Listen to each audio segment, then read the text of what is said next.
at the Tononoka grounds in the island of Mombasa. Kutupatia title deed ndogo ndogo hizi, tunataka mashamba ile ambayo iko na absentee landlords wapatiwe hawa vijana wa pwani waweze kukaa kama watu ambao ni Wakenya wengine.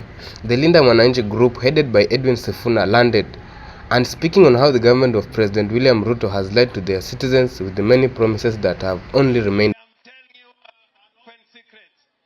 In 2027, the whole of Kenya, I'm telling you an open secret. I'm giving you a promise that can deliver us to the promised land. Lakini hakuna pesa. Tumechoka kuona wamama wetu kama wawezi lipa school fee. I want to tell you this today. Our dreams are valid. Our dreams are valid because we want a good country.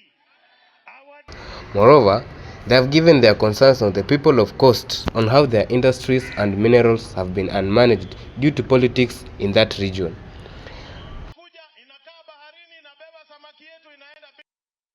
We will cancel those licenses. Hakuna mtu atachukua samaki yetu bila kuleta hapa kwa pwani hapa Mombasa. Hatutakubali. This is the agenda we have for you. Sasa nataka niwaulize.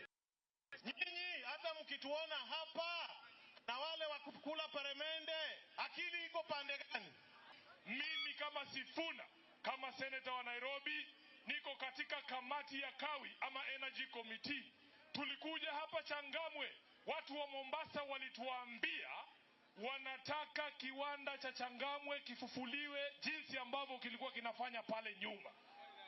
And after the Vihiga Senator Godfrey Osotsi was removed as the Orange Democratic Movement Deputy Party Leader, he has assured that he will be the Linda Mwananchi Deputy Party Leader when the party will be registered.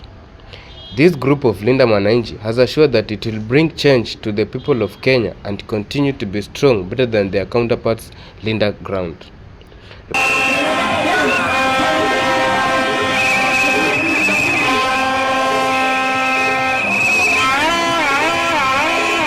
Reporting from Tononoka, Mombasa County, I'm Samuel Andebe.